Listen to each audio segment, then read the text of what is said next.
Well, hello there, Amanda. It's time for the podcast. I can tell that because you've got that kind of a voice. That's my after the show. You know, I don't usually just talk like I usually talk. No, we sit down like podcasters, sit in bean bags. I know. What's We have our double chins and just talk. What is with that? Is it a thing now for a podcaster to bend themselves into a pretzel and sit on some stupid beanbag? Because apparently people are more relaxed when they're in like a casual, hanging out vibe. Yeah. Anyway, here's what we're talking about today. Can bosses or should bosses be allowed to spy on you if you're working from home? That's a good point, that one. I think working from home, it's a bit of a slack fest. Well, I don't think it is. As long as you get your job done, does it matter that you're putting on a load of washing, well, you know, in your own lunch break? Well, I look at you here. I put on a load of washing. You have a slack fest when you're at work. So can you imagine you at home? Sure. We have a great chat to Dr. Esme James. She is a historian who looks at sex through history. She says we've whitewashed sex out of history and all the interesting things we have to learn from it. Kale has been cancelled. Yeah. Kale is not the superfood we've been told it is. I think it's a bit woke. Woke. It's outrageous. And TikTok Tucker. We drank something that was kind of nice and then it was foul. The usual. Enjoy the podcast. Everybody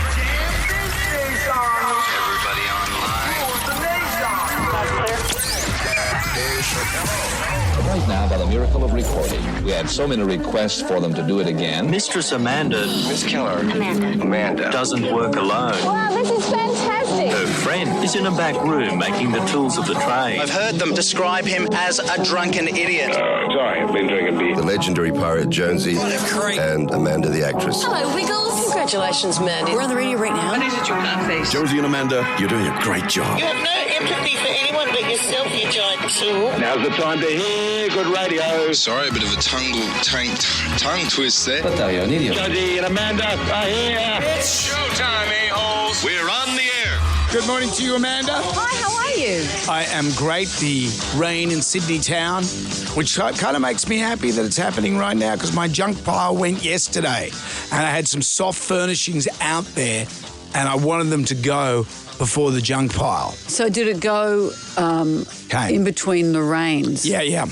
What I do when I put my junk pile out, I set it up like it's a shop so people will take the stuff. I see. Yeah, I know. Give me an example. Well, I had a lounge and another chair and this side table-y thing. So I set it up like a little shop. Oh. So people drive past, they go, hang on, that's a good-looking lounge. Because in the world of me, men will keep a lounge forever. Women, on the other hand, my wife, that lounge is a bit faded. We've got to throw it out and get another one. Oh. You know, I'm a big greenie. I don't want... You're a big greenie. I'm a big greenie, and my grandson is here now. I want his future to be fine. So you're keeping the couch? No, the couch is gone. Well, how's that making you a But someone else has taken it, so I didn't go to landfill. But you're buying a new one. You're keeping the system, the man going. Talk to the women. Talk to your people. Because it's women who are ruining the world with soft furnishings. Okay. Because men would just... Women are the big polluters with cushions. They are. Nothing cushions. to do with gas emissions and things. It's the cushions that are going to get you. Someone's got to make all those cushions. There's a lot of petrochemicals, things like that. So that's what happens. Following your logic is like looking at an Arthur Murray dance chart. Anyway, you've set up a shop out the front of your house. Yeah. What if people thought that it was just you trying to get another lounge room out the front of your home? I've been thrown out again. Yeah, that's right. Wilma! For this talk. How are you? So did all the stuff go, though? Yeah, I'm pretty sure, yeah. Then for a number of years when we first would come around to your house when the kids were little, it seemed it was every time we came around was junk pile day. Mm-hmm. And my kids would think it was the most exciting thing because I remember seeing some old football socks just on top of a chest of drawers out the front of your house. Jack saying, can I take this whippersnipper motor? Of course you can, mate. They thought that was a permanent installation. Well, now they've got the junk pile where you've got to book it in and do that. I used to like it when they had a designated day. In my council, the Sutherland Shire Council, they have this, you've got to ring them up and you do the thing. In, say, Bayside Council, for example, they have a day. So on my way to work, when I drive through Bayside Council, you see people with their junk pile out. And that's to go through? That's the best thing to do because then people go, right, I'm going to go through it. Well, living in Coogee, people do that constantly. There's always a backpacker getting rid of stuff and someone else wanting stuff. So you can put anything out the front of your house. The hard thing is if you're putting out something like a bag of hair or something, you don't want anyone to go through it. bad luck because people are going to go through it. Because whenever I come to your house, there's always a bag of hair. I know. Well, I have to shave my legs occasionally. You're well. Yes, thank you. Good. Action-packed show today. We've got Instagram make his return. How close did we come yesterday? We have a kinky historian on our show today. Esme James is her name. She's setting off on an eggplant tour, looking at all the kinks and quirks, the sexual proclivities of people through history. Well, let's begin and end with Prince Andrew, shall we? Yeah, there's a lot there. And also the Prince Albert, the piercing. Yeah. He had that long before everyone else. Yeah. There's a lot of sex acts that I'd like to talk to her about. Who invented that? Who suddenly said, this is a good idea. I'm going to and you're going to That's what I'm going to ask her. Okay, well, I can't wait for her to get in here. Also, TikTok Tucker is coming up. And we can't do anything until we do the Magnificent Seven. Question number 1. What colour is the red M&M? Jam Nation. We have for you the Magnificent Seven. 7 questions. Can you go all the way and answer all 7 questions correctly? If you do that, Amanda will say... How's it go? Something or other, tomorrow. The reason I'm doing that is because I'm having some kind of aneurysm, and also we're giving the winner a double pass to see Annie the musical. Oh, well done. You know, Anthony Wallow is sitting there going, you know why I hesitated with the lyrics? I just found... Because they used to sing... our understudy.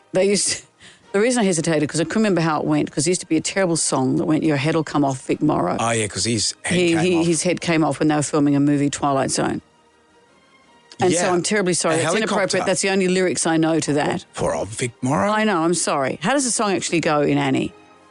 Tomorrow. The sun will come out tomorrow. Yeah, that's a nicer version. Yeah. That's a nicer version. Anyway, if you win today, you have to see Annie. I can't do a better endorsement than that. I think that's a ringing endorsement. Jackie is in Campbelltown. Hello, Jackie. Good morning, guys. How are you today? Very well. We are well. Question number 1 is as easy as old Mrs. McPeasy. What colour is the red M&M? It's red. It's red. Mick Jagger is the lead singer of which band? The Rolling Stones. Which brings us to question number 3, which is Riff Raff. Any old riff-raff backstage? Oh, riff-raff everywhere. Got you, I understand. Got to keep out the riff-raff. Which song features this riff?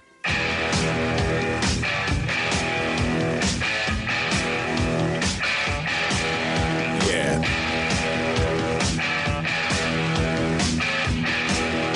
Oh, I love that. That just fills me with joy. Like Jackie. Annie? I don't know it. Oh, I Jackie. don't know the name of it. Jackie. James is in Windsor. Hello, James. You'll know this. Do you want to hear the riff again? I do. Not at all. Oh, yeah, let's do it. Yeah, Okay, go. right. Do it for come on. Jonesy. And James.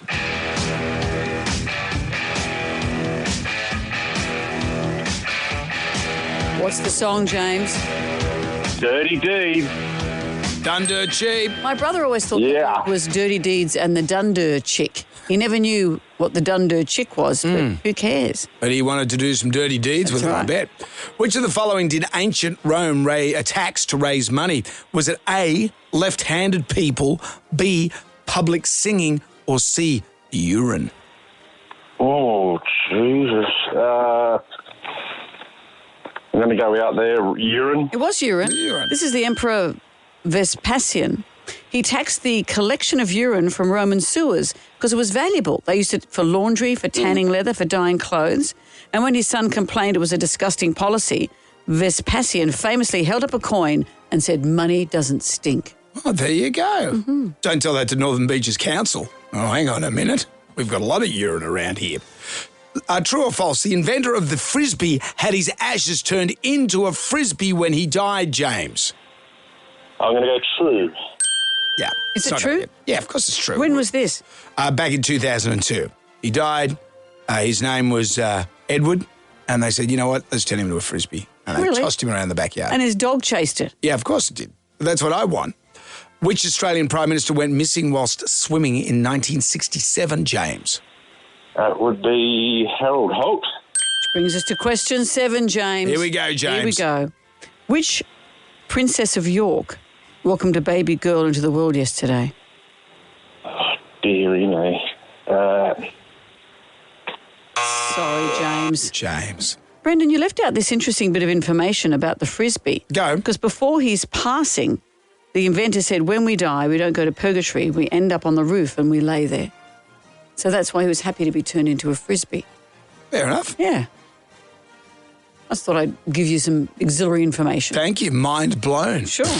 Jonesy and Amanda. Sam Nation. Podcast. Gold 101.7. Hello there. It's Jonesy and Amanda. A shower or two. 26 degrees in the city and our west. A grey old day in Sydney town as the Look how low that shroud cloud is. lifts off over the harbour. A ship has come in. I'm surprised you're not interested. You lost interest in the ship. No, I haven't lost interest in them, but I looked away and suddenly there was a ship. Yeah. And It's just like when you're a kid and you want to save the little Biafran kids and when you're a ride-on little kid. Well, yeah, no, I was actually, excuse me, I was saving endangered animals. Yeah. And I was going to do a door knock appeal. And I was said, if we can't save them, who can? Our koalas will be extinct. Went on and on about it. Mm-hmm. And then the day came and I was invited to a party and I didn't do it. Yep. And Dad said, oh, how interesting. I said, well, at least I thought about it. What a horrible teenager I would have been. I didn't ask to be born. So anyway, there's a ship in the harbour if anyone wants to know. Just because I thought about it, look where we are. Koalas aren't yet extinct. Yeah, I did all that. Thank you to me. Thank you. Good on you. What a trooper you are. I know. You're an environmentalist by not throwing out 2 couches. Yeah, exactly. And look what I've done. I've saved the koalas. Lucy's in Balmain because we are into the Magnificent Seven. And Lucy, look at you. You've come along at question 7. Oh, my gosh. Here's question 7 for you, Lucy. Which Princess of York, and there are 2 of those, but which one welcomed a baby girl into the world yesterday? Princess Beatrice? Yes. Beatrice. And I saw a headline that said how wonderful, a wonderful honour for the Queen. They've named her Athena Elizabeth Rose. Nice. Interestingly, when Prince Harry and Meghan named their daughter and the middle name was Lilibet, people said, how dare they take the Queen's name? That Meghan. No, can't How win. dare she even breathe in and out? Can't even win. Congratulations to you, She Lucy. hasn't saved a single koala. What has she done lately? Nothing. Lucy, you've won the Jam Pack. Thank you so much. A double pass to Annie the musical. Do you want to hear Amanda sing some of these? The sun will come out tomorrow. I've saved koalas, but I've murdered songs. Coming up in Sydney in March, starring Anthony Warlow and Deborah Krizak and possibly Amanda Keller as They an better watch understudy. their backs. A $100 voucher to Shein. Stars align with fashion finds and exclusive content. Plus, Jonesy and Amanda character shoes, fit a colour and some stainless pencils. I say, Lucy, anything you'd like to add to this? Thank you so much, guys. That's great. Lucy, you are welcome. Good on you, Lucy. Jonesy and Amanda. Sam Nation. Podcast. Miss Keller. Amanda. Am I going to see Jonesy? I've heard them describe him as a drunken idiot. I'm not drunk. I've had a couple of drinks. Thumbing through the Jalmanac, our big book of musical facts.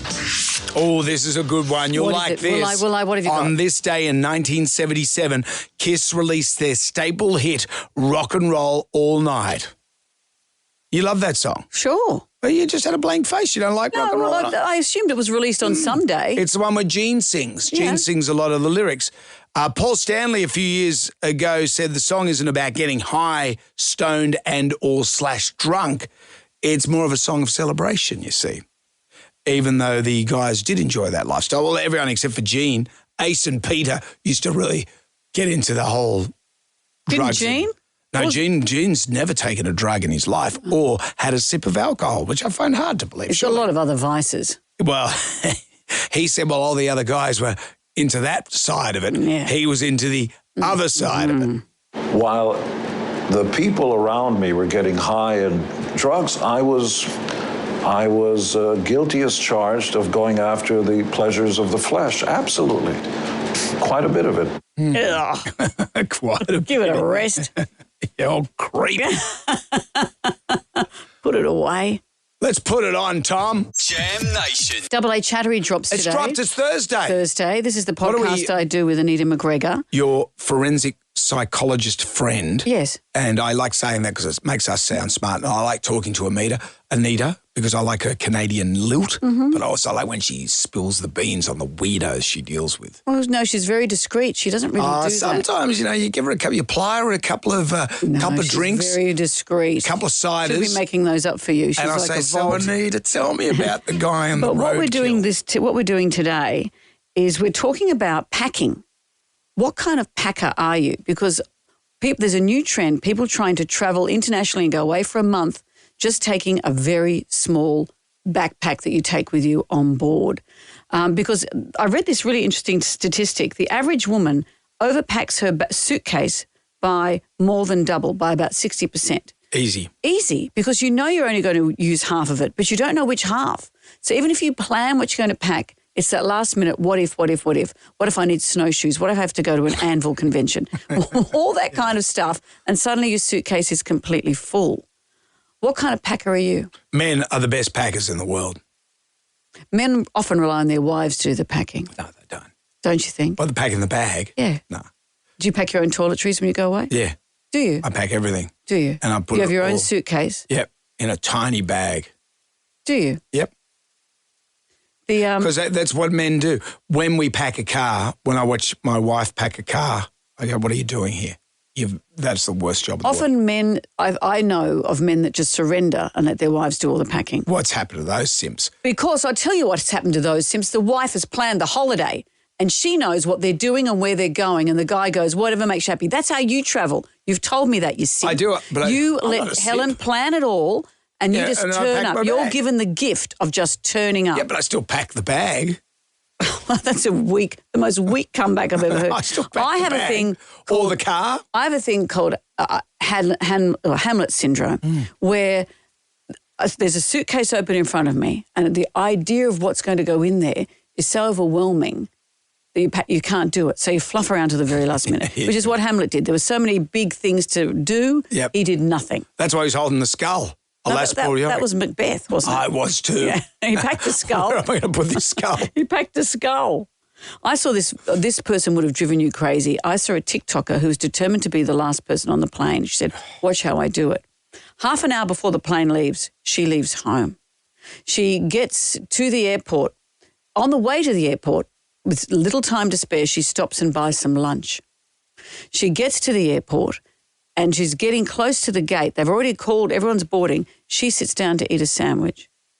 She decides that also she's going to go to the bathroom as they're closing the door, and she's the very last person on. Airlines must hate people like that. I just was completely sphincter-tighteningly stressed reading about Remember this. that time you had to go and talk about how great radio was in Canberra, and you're on the plane, on the front of the plane, not on the front of the plane, at the front of the plane. Couldn't get in. And then the doors, and then opens again, and it's Alan Jones. Well, I'd been asked to be an advocate for something I didn't quite understand. Women in radio. No, I didn't understand. It was about extending the cables. I didn't even know. And I was terrified. I hadn't been working here for very long.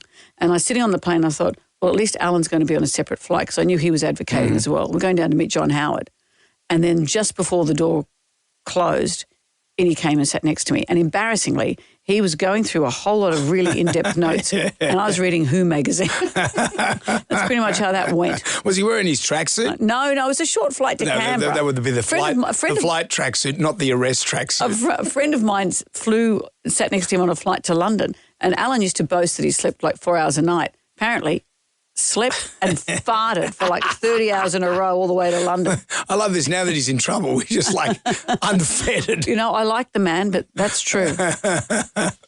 It's Jonesy and Amanda. Jam Nation. Let's get on down to the Jonesy and Amanda Rams for the pub test. Boss is spying on you while you're working from home. Does it pass the pub test? Two interesting stories from the world of working from home. New Zealand has decided to ease visa restrictions to allow tourists to work remotely while visiting the country, because lots of Australians, for example, are going to Singapore and Bali, working overseas, but working from home. So New Zealand wants itself to be seen as maybe a destination for the same sort of thing. So they're encouraging you to work from home there. On the other hand, we are now seeing for the first time since 2020 more Australians heading back into the office. So bosses are insisting that people are heading back. And there's lots of technology around at the moment that allows bosses to spy on you when you're at home, when you're working from home. This was recently discussed on an episode of Good Morning Britain. People are lazy. We've all worked in offices and we've looked around, and there are certain people who have a reputation for laziness. Now, if those people are working from home, it's reasonable for a boss to distrust that they're actually on it all day. It's reasonable for them to suspect that they're probably not on it all day, because if they can get away with it in the office, they can get away with it much more easily. True. So now there's a lot of technology that's relatively cheap to install, that, surveillance on your keyboard. They can see if you're having personal conversations, online shopping, where you are, just testing your location. Is that fair enough? Yeah. Bosses are trying to get you to head back in. You want to stay at home. Should you have to prove like this that you are working? I had a mate, he was telling me the other day, he went to the toilet, the Borry house, and... At home? Yeah, and the boss rang him and said, where are you? He goes, I'm on the dunny. As we tried to get you on the Teams, the Teams chat or whatever they do. And I thought, well, that's it, that's a bit hard, isn't it? See, if you're in an office like this and you're on the toilet, people go, oh, they're in the toilet. We go, where's Manda? What's she doing? It's not flushing again. But when you're at home, here, what else can you be doing? I'm not going to be getting a tan. Yeah. But at home, your suspicions are heightened, aren't they? I think it passes the pub test. I think it's fair enough. I think a lot of people, they take the mickey a bit. Well, bosses spying on you while you're working from home, does this pass the pub test? Jam Nation. We're on the air. Jonesy's always knocking Amanda. Give it to me. And Amanda always knocking Jonesy. You stupid man. The 30th of January, my mum's birthday today. Happy birthday to Laurel. 81 today. Her name, can I say her name? Well, Laurel Jones. She was Laurel Jones before she got married and after she got married. Yeah, my dad was Jeff Jones. And she married Laurel. And she was Laurel. Yeah. I mean, she was a not Jones. Like some sort of incesty thing. No, there's a lot of Joneses around. Yeah, but her teenage signature of her own signature remained. She didn't have to change it. It was easy peasy. Is that why she married him? That's why it was no paperwork. Easy. The kids these days have to go and marry at first sight. Well, yes, I haven't changed my name, and part of it was... well, you're a big deal. You're a rock star. No, but part of it is the paperwork. What a palaver. But you were a big deal and still are. Well, I never understood, even if I didn't work in the media, I never understood about changing my name because it's such an identity. Would you ever change your name? It depends to what? To like something sexy? Oh, here we go. Brendan Sweeney. When you marry, if you married Sydney Sweeney and she said you've got to change your name, I might be open to that. I'd be open to anything that she proposes. You want to go jet skiing? Sure. Honey, whatever you want to do. Want to buy more cushions? Yes, I do. If you want to you can have all the cushions you want. Married at First Sight, have you been watching it? Well, no, but we spoke yesterday about, was it Tim, who wasn't happy with his choice of bride? Apparently, he's a primary school teacher, so don't go on that show. But he's copped so much vitriol, he's after it aired, that he's in a bad way. You got to be careful when you go on that show. You got to be careful. On other things, last night, the first neck tattoo of the season. Oh, really? Is that a necktie? Well, I speak Married at First Sight. Is that a neck tat? Well, also... Is that a neck tat? The answer is duh. It'd be, excuse me, do you not have a neck tat? Something blue? It's on your neck. And it's the bride. They've got this guy, Elliot. Have you been following Elliot's story? No. He looks like Tom Cruise. He's a bit too good looking. Oh, okay. He's a box ticker. What's that mean? Well, he ticks by... These people have got to... tick the boxes that I want in life. Oh, he's got to speak. A maths expert and our mate, John Aitken, he's concerned about being a box ticker. Married at First Sight is not a box ticking exercise. So what interests me is that if we match you with someone who ticks most of the boxes, would you be prepared to commit to it? Yeah, 100%. Oh, he's got them all happening. 100%. Box ticking and 100%. And he's sure he's got some criteria, but he's no box ticker. I want like that whole 1950s nuclear family, but it's finding that as well as the other, checklist that I've got and getting them all to line up. It's a checklist, totally different to ticking boxes. Oh, my shoulders have just slumped. I watch it so you don't have to. I appreciate it. Not all heroes wear capes, Brendan. Jonesy and Amanda. Jam Nation. Podcast. We're not gonna take it. I want you to get up right now. I feel like I'm taking crazy pills. Go to your windows, open them, and stick your head out and yell, I am as mad as hell. I'm not gonna take this anymore. The pub test, bosses spying on you while you're working from home. Does it pass the pub test? Well, more Australians are heading back into the office, but there's still over 30%, maybe 35% who are working from home. This was something that often comes up. It was being discussed just the other day on Good Morning Britain. before. People are lazy. We've all worked in offices and we've looked around, and there are certain people who have a reputation for laziness. Now, if those people are working from home, it's reasonable for a boss to distrust that they're actually on it all day. It's reasonable for them to suspect that they're probably not on it all day, because if they can get away with it in the office, they can get away with it much more easily. True. But human beings are always going to be human beings. You can be lazy at work. You can get away with doing what you have to do and without anyone, with this full surveillance. You don't get that in an office necessarily.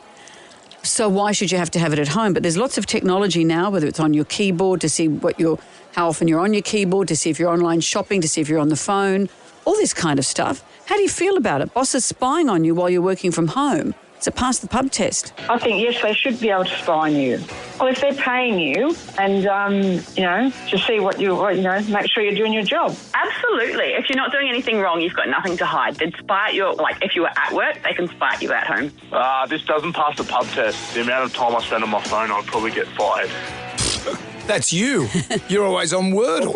And you just do it in front of me. But what if you want to put out the washing or something while you're at home and then you'll work an extra 10 minutes at the end of the day? That never happens. You know never happens. I think that happens. Oh, yeah, you're going to do that. Yeah, you get I'm going to mow the lawn and then I'll make it up to you, boss man. This is the clever way of working, is if you get the job done, who cares how it gets done? I think it's slacker central. Of course you do. Everyone needs a haircut and needs military service. Jam Nation. You hungry? Starving. It ain't what you do, it's the way that you do it. Ever fancied a mouldy, bacteria-infested slab of meat? It's not a bad tucker, though. Just fall off the bone. That's what gets results. Don't eat too much, though. Tends to give you diarrhea. TikTok tucker. This is where we make things that we've seen on TikTok, and I love the ones where we think it could be the best of worlds or the worst of worlds. Last week, it was a chef saying here's how he pimps his baked beans. Peanut butter, baked beans, sriracha, and coriander. And he said it tastes like satay sauce, and it did. It was delicious. It was very good. Today, let's see what we make of this. It is a Caesar salad martini. Ooh. So we've got ice in our ice shaker. Yep. So ice is in there. Then we add 3 shots of, what's this? Vodka. Vodka? What sort of vodka are we drinking today? It is. Let's have a look. Mishka. Give me a little try of that just to make sure it's genuine vodka. Oh, crikey. Oh, my God. What are you doing? What are you doing? Say smooth. 3 shots of this. Yeah. You okay? Looks like I picked the wrong week to give up drinking. I picked the wrong week to be a human being. All right, so 3 shots of vodka go in there. 4 tablespoons of Caesar dressing. You know, when Julius Caesar got stabbed in the back, I wonder if he thought, they're going to make a salad dressing out of this. Et tu, Brute? Okay, so 4 of those. Right. 1, 2, may as well just put all that in. That's going to be 4 tablespoons of that. Yep. Then we add 3 tablespoons of olive juice. Oh, yeah. Is that like a dirty martini? It probably is. I don't know. I like a martini, but I like ones that are a little bit sweeter than this. All right, so then we go with that. What we do now is we shake it. Yep. Is that right? We cover the rim of the glass. Let's get to the glasses. Right. First of all, I'm going to put the lid on this so I can't spill it. Then let's get to our fancy glasses. You know how normally you might garnish the edge of a glass? What we're going to do here was we get a piece of lemon, rub it around the outside of our glass like this. You're putting it around the rim? Around the rim. 1. Yep. 2. Around the rim. Good job. Then we dip these Yep. into Parmesan cheese. Oh. Upside down, dip the rim, Yep. press it down. You're a bit off mic there, but it's okay. Well, you can see what I'm doing. I can can't see. cook and be on mic at the same time. Amanda's just dipping her rim. Parmesan cheese is now all around the rim of these. Okay. I know you're trying to be rude, but just Not at all. stop.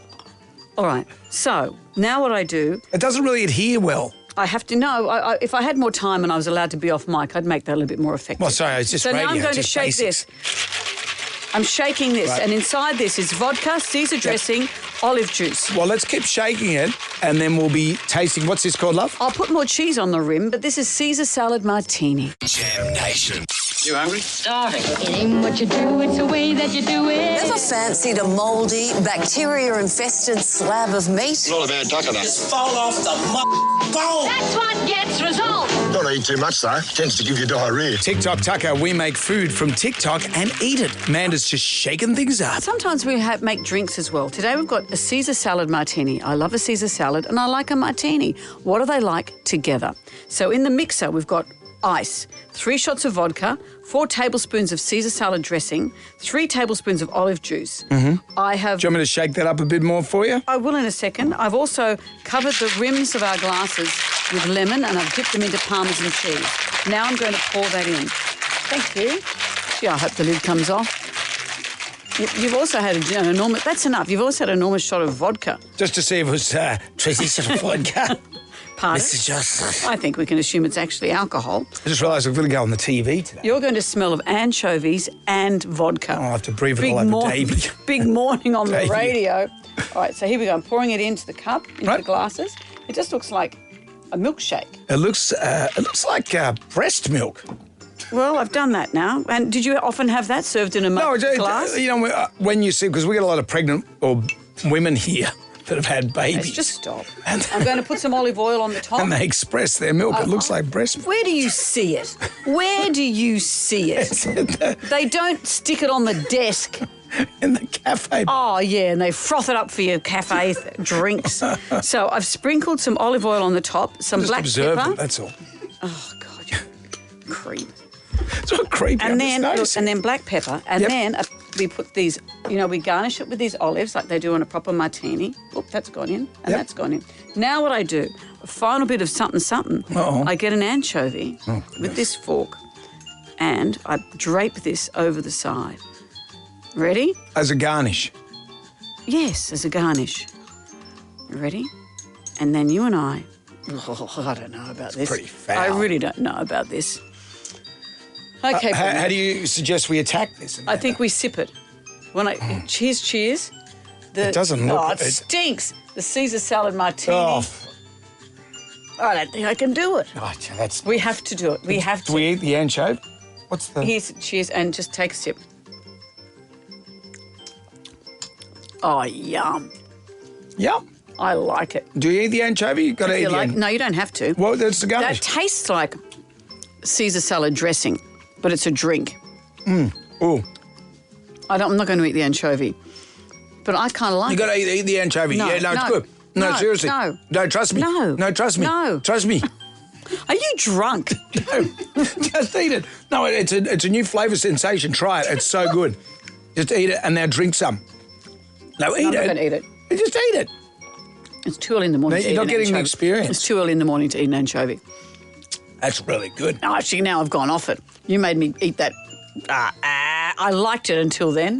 What do we give it? Out of 5, I might give it a 3. What about you? I'm giving it a 4.5. I'm giving it a 4.5. Out of 18 stars of a million, I'm giving it a 9 in a million. Roll the outro, Tom. You hungry? Starving. Oh, why'd you make me eat that thing? It's the way that you do it. Ever fancied a mouldy, bacteria-infested slab of meat? Not a bad duck of that. Just fall off the bone. That's what gets results. Don't eat too much, though. Tends to give you diarrhea. I've had to eat an olive to get the taste of the anchovy out of my mouth. What kind of morning is that? Just another day at the office. Okay. Bye. Well, we'll put this very elaborate recipe and a photo of Jonesy's spew on our socials. There's no spew. Jonesy and Amanda. Jam Nation podcast. Oh, how are you feeling after that? We just had TikTok Tucker. Yeah, I like the taste of the martini itself, the Caesar salad martini. It was the anchovy. I never used to like cucumbers. I never used to like oysters. I've come to love those things. I'm just getting into anchovies now. But that one at this time of day was just too much for me. You piked it on the anchovy. I put it in my mouth and sucked it, but it put me right off. You piked it. You should have gone full on it. And did you like it? Yeah, it was good. Well, it's not something I'd go to my local and order, but it wasn't bad. Well, speaking of food, I've just come across this very interesting story on TikTok about kale. The hashtag cancel kale has started. Oh. Woke! What's Kale done? What's Kale and Jackie O done? Here's what kale has done. We've been duped into thinking that kale is a superfood. It's not. Kale became all the rage because in 2013, a PR firm started a PR campaign.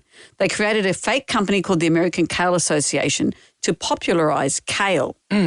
Because before that, Pizza Hut were the biggest buyers of kale, not to eat. They used it to decorate their salad bars. It was garnish because it's so stiff and green. Right. It was just a garnish. So the PR company paid celebrities like Beyonce to jump on this endorsement. They added it to menus in high-end restaurants, created kale merchandise to sell to the public. It was a very successful campaign which led to the idea that kale was some kind of superfood, and they've exploited that title. In reality, kale really isn't. Kale has a potential to lead to health issues because it has a lot of defense chemicals. Right. Isothiocyanates can inhibit the absorption of iodine. Oxalates can cause kidney stones. Yeah. Kale can also contain a sugar called raffinose, which can't be broken down, which leads to digestive issues. It's of the lettuce family. I don't know, but it's a hyper-accumulator of heavy metals and pesticides. And particular samples of kale were shown to have high levels of forever chemicals known as PFAs. So it's very interesting that this has been sold to us as a superfood simply as a PR campaign. Remember with spinach, spinach actually is good for you, but they wanted to help the spinach farmers post-war. And that's why Popeye came into the fights to the finish because I eat to be spinach. And no one said, well, how come your forearms are big and your actual arms are tiny? You've got some sort of genetic disorder, Popeye. So, yes, kale had a PR campaign and we've been duped into thinking it's excellent for us as a superfood. If you go back in history, we didn't eat potatoes. So Walter Raleigh discovered the potato. Potatoes aren't bad for you. No, but we didn't eat them. They didn't know what to do with them. No, well, that's in history. They built houses of them. Yeah, but they wouldn't eat them. Build houses out of potatoes. That's what they did. Oh, come on. According to Blackadder. You've gone to the true historical teachings. Now, speaking of history, actually, our next guest is fascinating. She's a doctor of history, and she has looked at the kinky history of sex. Ooh. It's been airbrushed from history. We're going to find out more. Jam Nation. When it comes to the kinky history of sex, Dr. Esme James has everything covered from front to back. She's got 3 million followers on social media, so it's a lot of people she's imparting this saucy information to. And she joins us right now. Esme, hi. Hello, how are we? Very well. So when we talk about history, we don't talk about sex. Have we airbrushed sex out of history? Absolutely. Absolutely. Go back to any of your textbooks and you'll find that there's this very crucial part about being human, having sex, that is just absent. And we will talk about things like how people ate, how people slept, all of these various things. But the one thing that guaranteed we have a history at all, procreation, just isn't there. And we lose so much of history because there's so much that we can learn about just our relationships that we've had to our bodies, to the ways that we express our desires, whether freaky or not, that we're just kind of missing from the story. Because there's a lot of sexual acts, and I'm not going to be too graphic, but there's a lot of them, and you think, well, who invented that? I can probably tell you. So who invented it? Okay, I'm just trying to candy coat this, and that's not a euphemism, but say, for example, Here we go. Missionary? Okay, missionary, yes. Can I say that? Let's start with that. Start with missionary. Who came up with that? Well, that's pretty basic. You were actually bang on. It was the missionaries. So there was a certain period in Europe, medieval Europe, where missionary was considered the only position that the church would endorse. Why? Because they believed it was the least pleasurable, especially for women. And they believed that sex for enjoyment was a sin. This is a belief in European history for a very long period of time. Having sex for enjoyment is just as bad as committing adultery, right? Wow. And so they preach missionary as the position for every good Christian. And it becomes the position that the missionaries preach across the world, and hence where we get the name today. What are some of the kinkier, more interesting parts of history and sex that you've discovered? I think every famous figure that we look up to tends to have a bit of a kinky past. You know, one of my favorite ones that I love to quote is Einstein, a man who's, synonymous with genius. He had very passionate beliefs that monogamy was the fruit of all evil for man. He believed that everyone should express free love and that humans would be happier if we shared each other around. And he very much practiced what he preached when it came to that kind of behavior. Cool. Oh, yeah. He's got some hair to tug. Because, really, are we meant to be monogamous? Like, if you went back, say, to the, 500 BC, were they monogamous back then?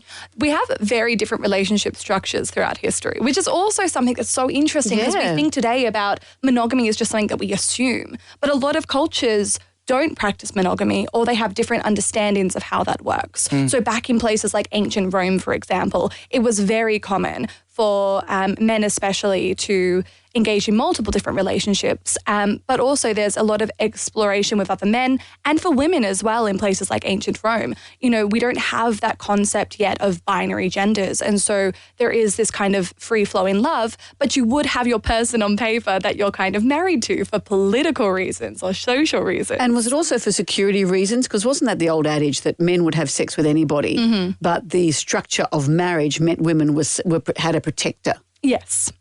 And you've got your protector, you've got your kind of financial person there. But, you know, when you get periods of time where the Spartans go off to war, they're you know, boosting morale between each other. And the women are keeping themselves equally interested, like back at the house. What are you doing, soldier? I'm boosting morale, sir. It's fascinating. It was also something that was really encouraged for a lot of armies. We had this army called the Band of Thebes, which was an army made up of 150 gay couples, essentially. And the theory behind it was that these men would fight harder on the battlefield if they were protecting the man that they loved. And it worked. Wow. Like, this is the band that, you know, defeated the Spartans. Because Alexander the Great, was he gay? Yeah. He was gay.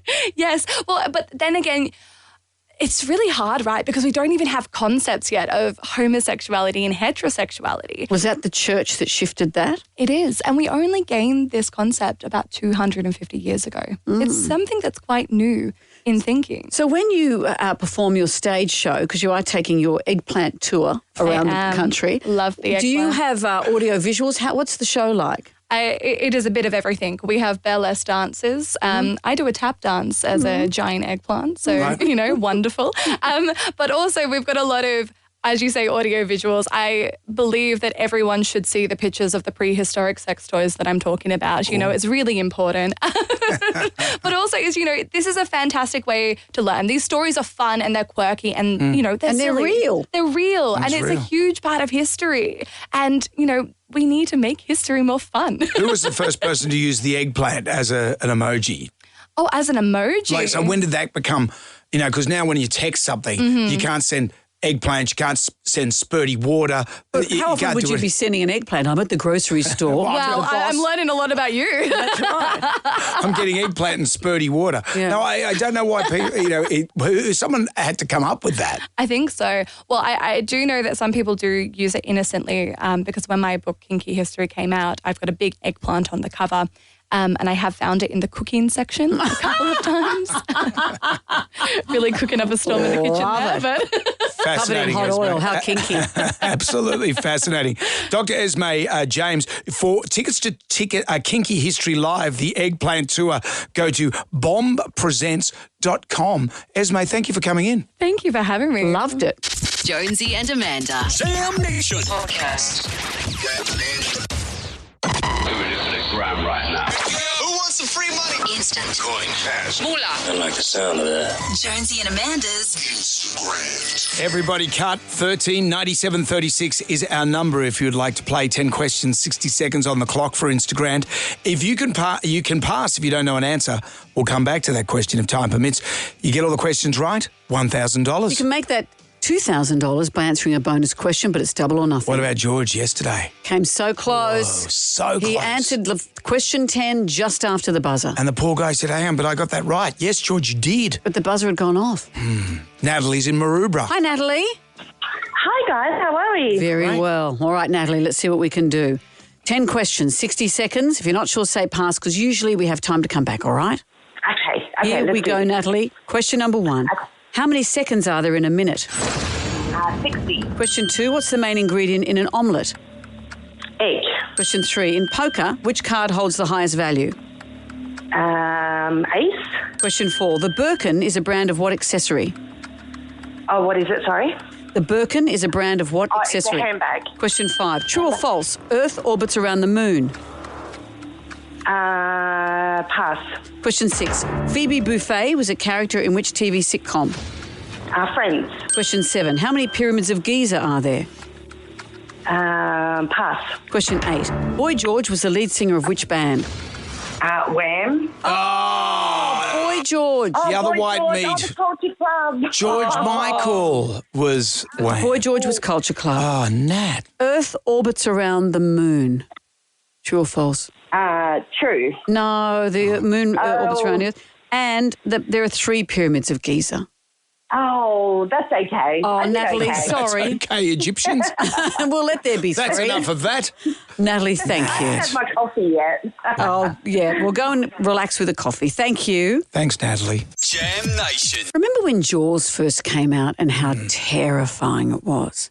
Yeah. Well, I didn't see it until it came out on video because being the eldest in the family, 1975 when it came out, I would have been about 8 years of age. So I didn't get to go and see the movie. Right. I read the book and I was one of those people that went, I've read the book. Yeah. And so when the movie came out, I went, yeah, head rolls out of a boat. I know. Well, I know. I read the book at school because Did I your wasn't allowed to- school? Was that in No. your syllabus? And the teachers had this meeting because I was reading Jaws.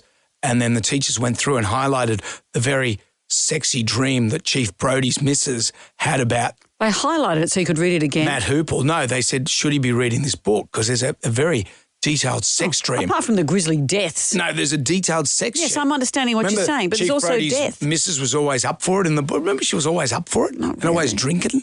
Drinking? Did you Drinking notice and up that? for it? Yeah. No, obviously you My did. kind of woman. Well, the school highlighted it and you had to read it again and again and again. But what about this? In Texas, this is how they've been screening Jaws. It's a giant municipal pool, bigger than an Olympic pool, this massive, massive water pool, funnily enough. And on the big screen is Jaws. They watch it late at night. But everyone who's watching it is bobbing around in this pool in a blow-up ring with your legs dangling. Oh, so you're watching the movie And you're hearing this. and you're sitting there. And maybe your friend just taps you on the foot. There would have to be someone. Yeah, someone going underwater and just hitting everyone's feet. Watching everyone poo themselves in the water. Okay. That's an intriguing way of watching Jaws. And then I read this story. Lee Fierro, this is the actress who played Mrs. Kintner in the movie. Now, remember, Mrs. Kintner's son, Alex Kintner. Yep.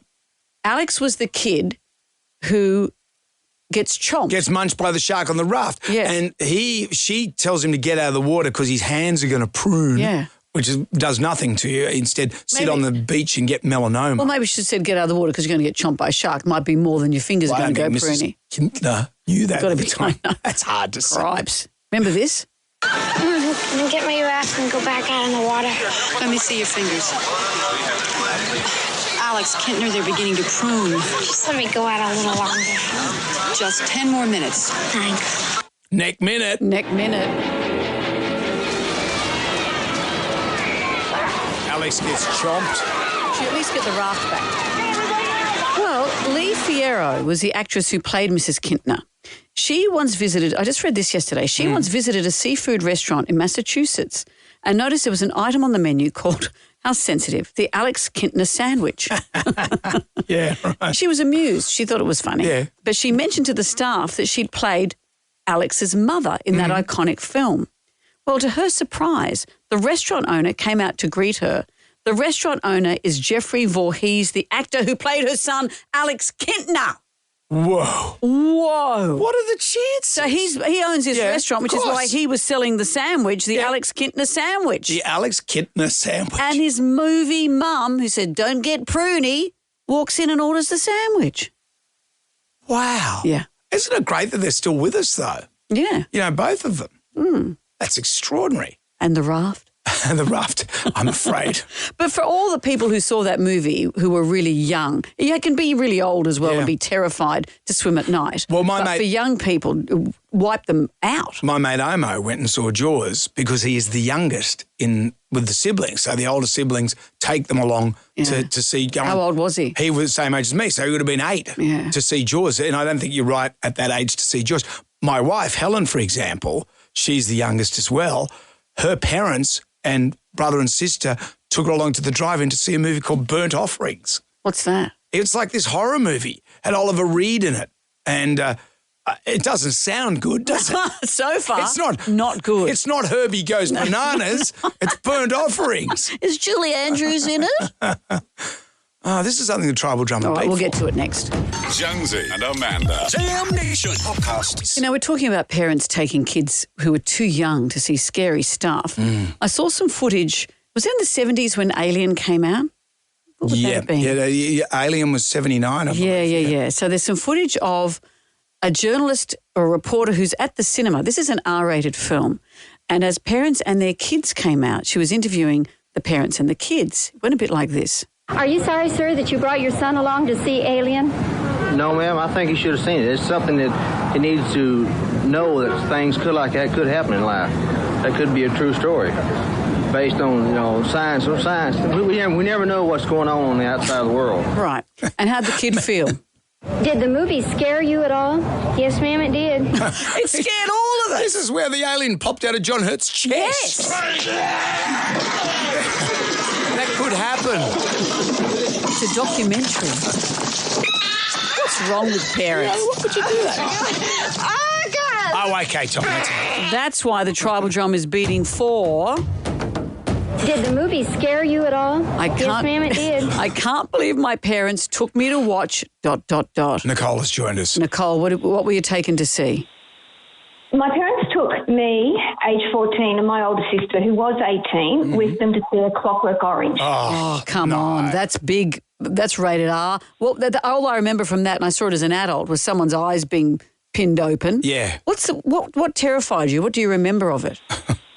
Well, it was at the Valhalla Glebe, and I remember it started off really quite tamely, but what I vividly remember is Alex and his comrades breaking into someone's houses, wearing like clown masks, and the song playing at the time was Singing in the Rain. Yeah. And I don't know what he had in his hands, whether it was a really big umbrella or a stick, but it was like singing in the rain, whack, whack. Yeah.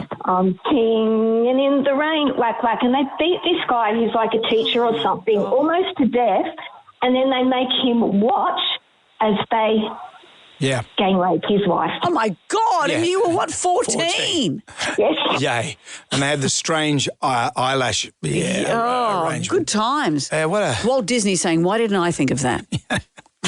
We're going to take more of your calls. Jonesy and Amanda. Jam Nation Podcast. The APRA goes to Jonesy and Amanda. Jonesy and Amanda, you're doing a great job. When those two go on leave, I rejoice. We've just been talking, I can't believe my parents took me to watch what movie. And this is the domain of the youngest sibling. My wife, for example, she was same age as me, but at the age of 7 or 8, she got taken to see a movie called Burnt Offerings. Well, we also... which sounds dreadful. We're looking at people who were coming out of the early screenings of Alien, an R-rated film. People took their kids along and they'd say to the parents, are you glad you did? And he said, it's what might happen in the future. And the kid's horrified. His face is just a look of shock. It's good to see that the Americans have adjusted their attitudes towards this stuff. The tribal drum is beating for, I can't believe I was taken to see. Did the movie scare you at all? Yes, ma'am, it did. Yes, ma'am, it did. Lisa has joined us. Hi, Lisa. What did you see? The neighbour's sister was supposed to take us to see Herbie Rides Again. Yes. And the line was too long. So we went into another movie and it was Towering Inferno. Oh, remember the era of the disaster movie? Yeah. Wow. And did it traumatise you? Big building on fire? I can't even listen to the song at 60. What was the song from Towering Inferno? We May Never Love Like This Again. Yeah. Oh, yeah. It was pretty traumatic, wasn't it? Yeah. People falling out of the top floors and everything. Dreadful. It still is. And more reason not to listen to Smooth because they play that on a quarter-hour basis. Thanks, Lisa. Amanda's with us. Hi, Amanda. What did you see? I saw the Poseidon Adventure when I was about 5. So all these movies came out at the same time. We had Earthquake in Senseround. Yes. Where the theatre shook. Disaster movies. We had, Towering Inferno, where a big skyscraper was on fire. The airport movies. Remember Airport 70, Airport 77, the plane disaster movies. Yeah, and then they became Flying High, so at least we could laugh at that. Yep. And Poseidon Adventure, where that entire ship sinks. Were you traumatised, Amanda? Shelley Duvall. Oh, very. I had to be taken out to settle down for a little bit. It was awful. What was the bit that freaked you out, Amanda? Oh, I don't know, everything, really. I mean, I was back very pleasant. No, that's so, But at least we got a nice song out of that one too. Here we go. There's got to be Hang on, a morning after in what world? if we can hold Okay. on. So what was the song from Towering Inferno, did she say? It was We Will Never Love Like Yeah, it was also the power ballad era. Another clanger. So great. Thank you, Amanda. Stephen has joined us. Hi, Stephen. What were you taken to see? Well, it wasn't me. I went to see Brokeback Mountain one Anzac Day before I went to work. And I was glad that the tent scene was very dark because the family behind me, the oldest child was probably 12. They would still be able to hear, I bet, with some questions asked that afternoon or night at home. What's going on in that They were going tent? to see. It's about some cowboys. That's a cowboy movie. Talk about to shoot them up. You know, who goes to see Brokeback Mountain before they go to work? I know. Well, and why would you take your kids along? What? So many questions, so little time. Jam Nation. We've just been talking about movies your parents took you to when you were young, and we've worked out that it's usually the older siblings, and there's confusion, and all of a sudden you're 8 and you're watching Jaws. Or your parent just misunderstands about what the nature of the film is. Yeah. Tribal Drum is beating 4. Did the movie scare you at all? Yes, ma'am, it did.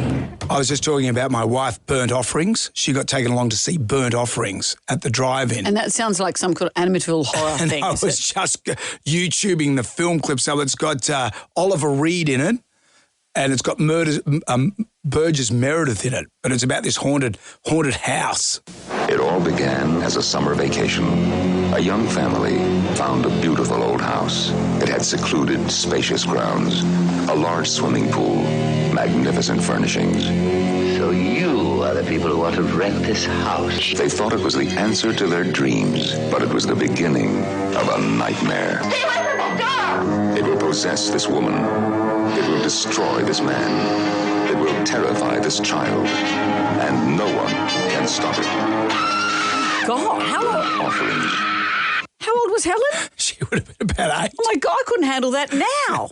Burnt Offerings. Oh, crikey. All right, I can't believe my parents took me to watch ... Tatiana is with us. What did you see, Tatiana? Good morning, guys. It was actually, yes, my older sister, 10 years older than me, who got stuck with looking after me and cheerfully took me off to see The Omen. That was terrifying. Oh, God. That was a terrifying movie. I have friends now that have a son called Damien, and I'm still not that, I can't get close. No. But however, she did try to redeem herself a little while later by taking me with her uni friends to the midnight showing of the Rocky Horror Picture Show, where we all dressed up and threw rice and, did all that. That's still pretty dark But too. you're 8 years of age at midnight. Although I'd definitely still go to a drag queen before I go and hang out with my neighbour's son, Damien. Yeah. No, fair enough. Got to check the scalp. Thank see you, what it's Tatiana. got 666 on there. Kathy's with us. Kathy, what did you see? Good morning, Amanda and Josie. Came from a little town in Tasmania. My mum dropped my brother and I to the movies, and it was a sex education movie on childbirth. It was called Helga's, and I've never forgotten it. Your mother dropped you at a sex education film, so the worst thing you've ever seen was babies being born. Is that what it was? It was, yes. That was our day at the movies. Have you gone on to have children, Kathy? Yes, I've had 3 children, yes, and I thought of that movie. But that's the sex education in those days, so I'm 66, so, but still. Remote Tassie. Even worse than remote Tassie. That's what the film should have been called. Even more terrifying than a horror film, a birth film. Oh, yuck. Yuck. Even now, if you watch footage of medical students watching births that aren't edited and TikToked, everyone goes, oh, God. I'd rather watch an alien come out of someone's gut. Jam Nation. Everybody shout! Come on now, sing out! It's time for the ghoulies get together. We have $20,000 cash thanks to Marcel Stocks and Gravies for our favourite ghoulie of the year. What have we got? Hi, Jonesy and Amanda. What gets my ghoulies is when you're expecting a delivery, so you're sitting at home waiting for it, and they don't even knock. They either just leave the parcel or leave a card, and you're 3 feet away from the door. That really gets my ghoulies. Yeah, what's with that? What is with that? What's with that? Yeah, you're actually at home. You see Get the out, van walk down the driveway. knock on the grass and drive off. They do that all the time. They don't walk down my driveway. No, because you've got a really big, steep waterfront one. That'd be hard work for anyone. That'd be hard. Are you finished? Where's your boasting now? Let me do it for you. What else have we got? What gets my ghoulies are these twin sets that are in fashion right now. So they look like a pyjama top and a pyjama bottom, usually silky material in a bold print. Ladies, don't fool yourselves. They are pyjamas. Stop wearing pyjamas in public and leave it in the bedroom. Oh, I disagree. Yeah. I love them. And finally, there's comfortable clothes that you can wear out. Yeah. Finally. Look at the Viet Cong. They had pyjamas. What? The Viet Cong, they fought in pyjamas. That was their thing. Oh, what about Hugh Hefner? He wore his during the day. No one said that. Don't wear that. Well, pyjamas, Viet Cong, why did we even go there? Well, they did. Look at history. They wore pyjamas. And how do you relate that to this? Well, it's the same thing as a twin set. Like, oh my God. Keep it in the bedroom. Okay, Thomas Edison. Their light bulb's gone off. Out with the bad and with the good, you can always record. You need more solar panels on your head. Via the iHeartRadio app. Woke. Gold 1017. It's 5 to 9.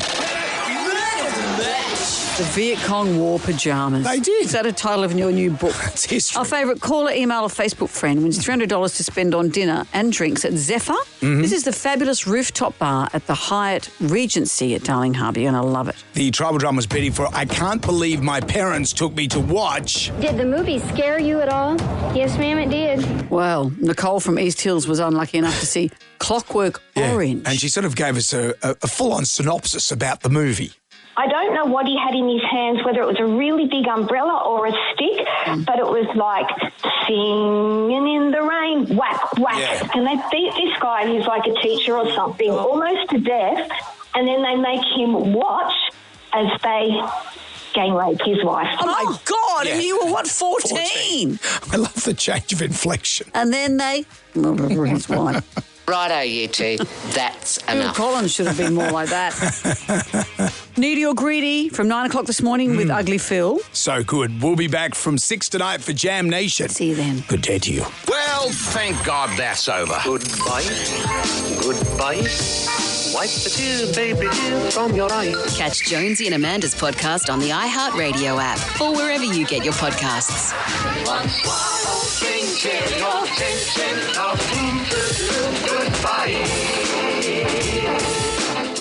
Jonesy and Amanda. Damn Nation Podcast. Catch up on what you've missed on the free iHeartRadio app.